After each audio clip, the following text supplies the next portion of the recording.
Me quedo con lo que nos decía recién una persona que había salido a caminar con su pareja desde Palermo. Decía esto, no sé si llegaste a escucharlo. Bueno, ahora la responsabilidad es de cada uno de nosotros. Ya el gobierno, los médicos, ya creo que nos dieron suficiente información como para cuidarnos. Hay como, digamos, una sensación de que la gente, digamos, se terminó la cuarentena. A ver, vamos a poner en esta ecuación. En primer lugar, es evidente que el mes de julio estamos transitando el mes de mayor cantidad de casos. Si ustedes comparan la primera quincena de julio y la primera de junio, quiero aclararle que mucha gente pensó que en junio iba a ser el pico, ¿no? Y algunos expertos también proyectaron esto y se equivocaron, ¿no? También otros dijeron que iba a ser la primera semana de julio, que iba a ser la mayor cantidad de casos y también. Que sí que nosotros, yo creo que estamos transitando hacia el pico, con mucho número de casos, con lo cual lo que se apeló es un poco al reinicio de actividades tanto productivas como recreativas escalonadas. Si esto la gente no lo cubre, nos quedaremos acá, no iremos para adelante, no sé si está claro, ¿no? Sí. Y si el sistema vemos que el número de camas de terapia, el número de camas de internación, diríamos, o el número de mortalidad aumenta de forma notable, iremos para atrás. Yo creo que en esto necesitamos apelar, como bien dijo el presidente, a la responsabilidad individual y a la responsabilidad social, ¿no? Yo creo que ya mucho más de del COVID-19 ya se sabe la gran mayoría. Hay situaciones que no se saben, duración de la inmunidad, cuánto contagio los asintomáticos, si los chicos van a empezar antes o no la escuela, pero el paquete grande, si ustedes me permiten esta presión, la tiene en este momento la gente y cómo va a ir cumpliendo esto. Ahora, nosotros Eduardo, vamos a acompañar esto, ¿no? Sí. Ahora, tenemos que acompañar. Al lado, en la pantalla, al costado suyo ahora, está... Hay imágenes que nos llegan en vivo desde el móvil, ¿no? Que está en Palermo, recién escuchábamos cómo nuestro compañero hablaba con una pareja que salía a caminar. Ahora, la gente, digamos, está en otra, como que está bien, con tapabocas, todo, pero digamos, hay mucha gente todavía, siendo ya las 12 minutos, ¿no? Vamos a ponerlo en este contexto para que, en general, si uno camina al aire libre y mantiene un distanciamiento social, caminar estoy hablando, de 2 metros entre uno y otro, y usa barbijo, el riesgo es mucho menor que si hace un asado para el Día del Amigo, diríamos en un lugar cerrado, o aunque no cerrado, donde hay mucho agrupamiento de gente en lugares semicerrados, ¿está bien? Yo diría que eso es muchísimo más riesgoso que lo otro, ¿no? Pero de todas maneras, digamos, realmente se ha dado un paso, aunque parezca mentira, escalonado, pero es un paso importante para la recreación social y la salida. Con lo cual lo que hay que pedir a la gente es que por favor cumpla con el distanciamiento social y nadie se olvide del barbijo. Porque no solo eso ayuda a evitar que uno se contagie, sino evitar a contagiar a los demás, ¿no? Y esto es un dato no menor. Está bastante bien estudiado que cuando uno se agrupa y no usa barbijo o lo usa intermitente, el riesgo de contagio aumenta. Y esto está demostrado en todos lados, especialmente si se rompe el distanciamiento social. Si ustedes me dirían a mí, ¿cuál es un ranking? Distanciamiento social, pegado, barbijo, y más atrás, lavado de manos. No digo que no hay que lavarse la mano, digo que como ranking de mayor protección es eso. Dígame una cosa, bueno, mañana hay 21 distritos de nuestro país, 21 distritos que tienen permitido festejar el Día del Amigo con condiciones, ¿no? Digamos, no el área metropolitana de Buenos Aires, claramente, pero está, digamos, el gobierno está como alertando todo el tiempo, miren, no salgan, guarda con esto, pero ¿no le pasa a usted, digamos, que ve a la gente como que, bueno, por ahí, si nos juntamos no más de 10 no es tanto, no es tan complicado? Yo creo que el Día del Amigo hay que festejarlo virtualmente, en primer lugar. No hay que juntarse. Yo le voy a contar lo que está pasando en Barcelona y en Inglaterra. Están teniendo un aumento del pico de casos, ¿sabe por qué? Porque la gente joven está festejando, entonces no van sin barbijo, llenan los pubs, la cervecería o las playas. Usted vio en la foto hoy de los diarios. Y eso hizo aumentar en forma espectacular el número de casos en Barcelona. Entonces, si vemos a los demás que les pasa esto, nosotros no somos de otro planeta, ¿eh? Sí, claro. Estamos insertados dentro del mismo número, en el mismo lugar y con muchas de las costumbres que también tienen otros países. Entonces, diríamos, yo creo que hay que estar muy, muy seguro. No se debe vender nada, yo no vendería nada de bebidas alcohólicas. Sí. Vio que a veces se ponen ir para tomar café afuera y demás. No se debe vender una sola bebida alcohólica y no deben permitir, diríamos, que esté más de 5 personas comprando y se tienen que ir. Claro. Esto es fundamental, ¿eh? Claro. Digamos, Eduardo. Está demostrado eso, grandes agrupamientos, aunque sean al aire libre, sí, tienen impacto, ¿eh? Acuérdense la marcha de España del Día de la Mujer, ¿eh? Sí. Eduardo, usted hablaba recién del tema del pico, ¿no? Vio que es muy difícil, es una enfermedad desconocida, digamos, es muy difícil ver cuándo va a llegar el pico. Argentina, correcto, creíamos que primero que iba a ser en abril, después que en mayo, después que en junio.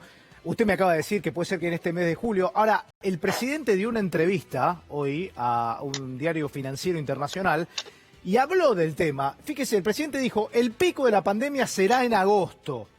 Está bien. ¿No es ir corriendo el arco esto?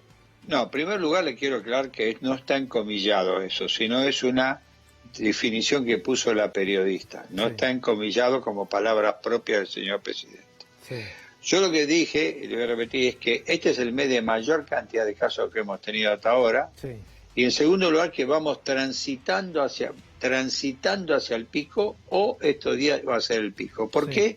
Porque habitualmente el pico no es un día y cae el otro día rápidamente, sino que se mantiene fluctuando de 7 a 8 días. Sí. Si el pico es la primera semana de agosto, o la semana de agosto, desde el punto de vista de quién la acierta es irrelevante, porque es como jugar a la ruleta. Sí, claro. Sí. ¿Me explico? Sí. Sí sabemos que estamos transitando hacia el pico. Sí sabemos que, fíjese usted, que no baja de 3.500 casos. Es verdad. Promedio los casos. Entonces, es evidente que hemos pasado la línea de la 2.000 y hemos pasado la línea de los 3.000.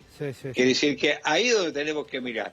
Si de repente, después de 5, 6, 7, 8 días, que es lo que habitualmente es el tránsito hacia el pico, empieza a bajar, fenómeno, y se sube, y el día, por decir un número, 3 de agosto es el pico, fenómeno, claro, macanudo. Lo ideal es, en la situación que estamos haciendo, es que el pico no se nos demore mucho. Claro. Aunque parezca mentira, ¿eh? Yo le decía... Es muy importante esto. Sí, yo no quisiera un pico en septiembre, claro, ¿eh? Porque se me va a acumular mucha cantidad de casos. Yo le decía a Eduardo recién que mañana va a haber 21 distritos en nuestro país que con determinadas condiciones, aislamiento, hasta 10 personas van a poder festejar el Día del Amigo. Ahora, fíjese lo que pasa en 2 provincias. Hay 2 provincias que por el tema de casos que se han registrado en las últimas horas, bueno, van a retroceder en un punto, van a retroceder. Le han pedido a la comunidad, en este caso en Mendoza, por ejemplo, por el disparo de contagios, el gobernador le pidió a la sociedad un aislamiento voluntario por 15 días. Un aislamiento voluntario. Me da un poquito el tema del voluntario, ¿no? Porque creo que hasta acá el voluntario no sé si viene funcionando bien. A ver. Y fíjese, por ejemplo, en Santa Cruz también. Santa Cruz, en Río Gallegos, hubo un brote de 61 contagios en la última semana y conocidos los 4 casos de personas que arribaron por tierra a la ciudad la semana anterior, el martes pasado se detectó a un viajante que contrajo el virus y a partir de ahí el número de infectados se fue elevando en principio con sus familiares directos. Por lo cual, digo, esto va un poco con lo que usted dice, ¿no? El virus se sigue moviendo, no sabemos cuándo va a ser el pico, claramente. Sin embargo, digo, esto de apelar a la voluntad de la gente, ya a esta altura me parece que estamos ya, de alguna manera, informados, concientizados de esto. A ver, yo creo que la gente no entiende, yo creo que por ahí, a mí lo de aislamiento voluntario no me parece ni bien ni mal, si en Mendoza la gente entiende que el voluntario, además, no solo que es voluntario, sino que es preventivo para cuidarte a vos, que es el otro tema, ¿no? Claro. Digamos, acá no es voluntario, pero no, mira, es voluntario, pero te voy a explicar. Es para que vos no te contagies y que vos no contagies básicamente al adulto mayor o los que tienen comorbilidades que puedan ser una enfermedad grave. Claro. Porque acá la otra discusión del grupo, de esa gente que dice, bueno, finalmente no se muere nadie. Bueno, vamos a discutirlo, ¿no? Sí. Tenés más de 2.000 muertes, si bien Argentina son los países que menos muertes tienen en el mundo, sí. Claro. son 2.000 personas. Sí, no, sí. Francamente, con el criterio cuantitativo de que se mueren poco, Sí. no entender que se mueren 2.000 o 2.000 y pico de personas es no entender un poco la realidad. Con lo cual no es contradictorio ni es contrafáctico por el hecho de que hay que abrir la productividad y hay que abrir la actividad recreativa. No confundamos, pero tampoco menospreciemos que en total se mueren pocos, ¿no? Me parece que en esto hay que ser muy respetuoso de la gente que lamentablemente falleció. Claro, porque es cierto lo que usted dice, pero también es cierto, es verdad, al día de hoy tenemos 2.260 personas fallecidas, pero claro, son 126.755 contagios, de los cuales ya tenemos por lo menos la mitad que se ha recuperado. Digo, es ahí donde se entra a hacer el juego de la estadística, ¿no? Y a veces es un poco lo que usted dice, medio peligroso también.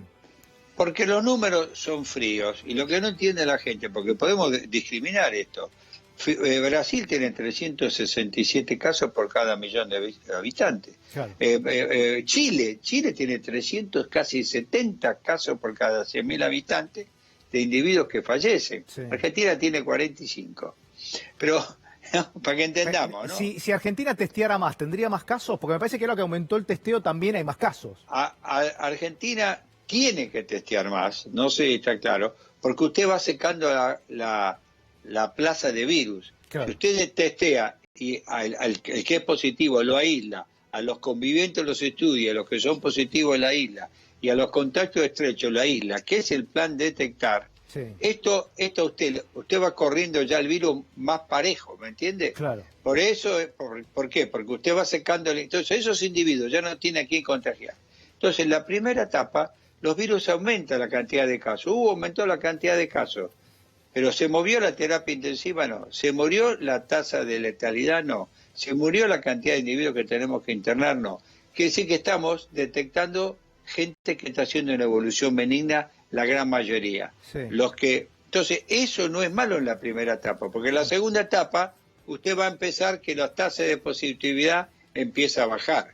Entonces, eso es importante tenerlo en cuenta, ¿no? Eduardo, y hay mucho esfuerzo en ese sentido de las autoridades y de los equipos de salud, sí. Porque dice, la letalidad es baja.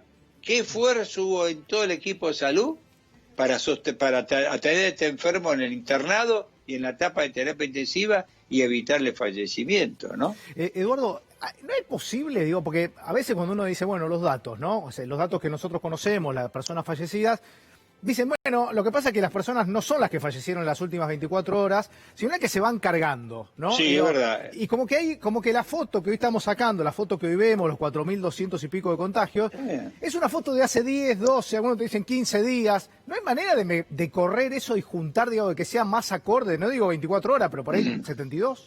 Está bien, no es fácil, porque los individuos que pasan a terapia, algunos están 10 días, otros están 14, otros están 21, y las jurisdicciones la van informando en función. Pero, esa es una foto, pero también es el final de la película, para que entendamos, ¿no? Sí, sí, sí. O sea, ese es un dato que nadie lo puede rebatir. O sea, lamentablemente un fallecimiento es un fallecimiento, ¿no? Sí, claro, no, sí, entonces ahí no hay manera. Entonces dice, son los que se mueren antes. Sí, está bien, pero al final de la película que falleció en ese día, y ese día genuinamente fallecieron, lamentablemente, porque toda muerte es una catástrofe. Mire, yo le voy a decir una cosa, en toda pandemia, yo lo vengo diciendo hace rato, nadie tiene toda la verdad, cada uno tiene un pedazo de la verdad. Lo que no se puede es permanentemente cuestionar cada cosa que se hace, ¿está bien? Porque además, si no, le genera dudas a la gente, ¿me entiende? Claro. Entonces, eso creo que hay que tener una cierta cautela de reflexión en este aspecto. Uno tiene que entender que seguro, lo dijo el Ginés, ¿no? Sí. Que si hubiéramos testeado y rastreado antes, por ahí hubiéramos logrado tener mayor cantidad de casos antes, fenómeno. Pero ya está. Pero otra cosa que hicimos muy bien fue poder equipar el equipo de salud, que estaba devastado, no estaba preparado por una pandemia, y no hago juicio de valor político. Esto es lo genuino. Segundo, no había kits en el mundo para hacer los diagnósticos. Tuvimos que ir trayéndolo de a poco, se podía haber traído antes, pero después se armó muy rápido esto. Sí, ahora tenemos los propios también, o sea... Ahora tenemos los propios, está el Genomics, que es un tema muy importante. Por eso la cuarentena hay que administrarla. Yo, por ejemplo, escucho, ¿no? A título personal. Sí. Bueno, van a entrenar los jugadores de fútbol, ¿no? Sí. Estamos todavía en una etapa dura, ¿no? De la pandemia, con un caso. Por ahí, ¿por qué no nos llevamos a entrenar a municipios donde tienen condiciones y no tienen ningún caso? Claro. Entonces, por ahí, no lejos, por ahí a 200 kilómetros ya tenemos municipios que no tienen caso. Es verdad. Fíjate, el Lobo no tiene caso, por ejemplo, digamos. Entonces, por ahí tenemos que pensar un poco más en esto, porque si no, nos vamos a equivocar, ¿no? Fíjese usted, no hubo ningún entrenamiento que empezó en Europa si no fue cuando la curva estaba bajando. Ninguno, ¿eh? Búsquelo. Cuando la curva estaba bajando. Entonces yo digo, ahora están con el entrenamiento, yo me encanta el fútbol, claro, digo, pero me parece que por ahí tenemos que buscar alternativas para no poner en riesgo a un grupo de gente que en el fondo tiene que volver a trabajar, aunque parezca mentira, ¿no? Eduardo, si yo le decía en noviembre del año pasado que usted a esta altura iba a ser tan famoso, ¿se lo imaginaba? No, ni mamado. No, yo soy un tipo que he trabajado siempre en hospitales, he hecho investigación clínica, hice docencia universitaria, pero primero porque esta pandemia nos superó a todos. Sí, claro. Acordémonos, porque esta vez de nuevo, la OMS dijo que esto era una pandemia hasta que aumentó el número de casos en otros países, ¿no? Es verdad. Pero mientras tanto dijo que no era una pandemia, digamos. Y segundo, que es un virus que es complejo, tiene alta transmisibilidad, reconocemos que tiene baja mortalidad, pero cuando afecta al adulto mayor y adulto mayor es 60 años, ¿no? Que en realidad no es un adulto mayor. Mire, usted la tasa de mortalidad entre 60 años es joven, una persona 60 joven. Es joven, entre 60 y 69 le sube al 5%, claro. Mientras debajo de 60 años está en el 1%. Mire usted la diferencia, ¿no? Eduardo, le mando un abrazo y gracias, como siempre. No, muchas gracias a ustedes, y la verdad que fue bueno poder explicitar esto porque creo que es importante que la gente sepa que tiene que autocuidarse, ¿no? Es verdad, vamos a la responsabilidad de todos. Un abrazo fuerte. Exacto, muchas gracias, hasta luego.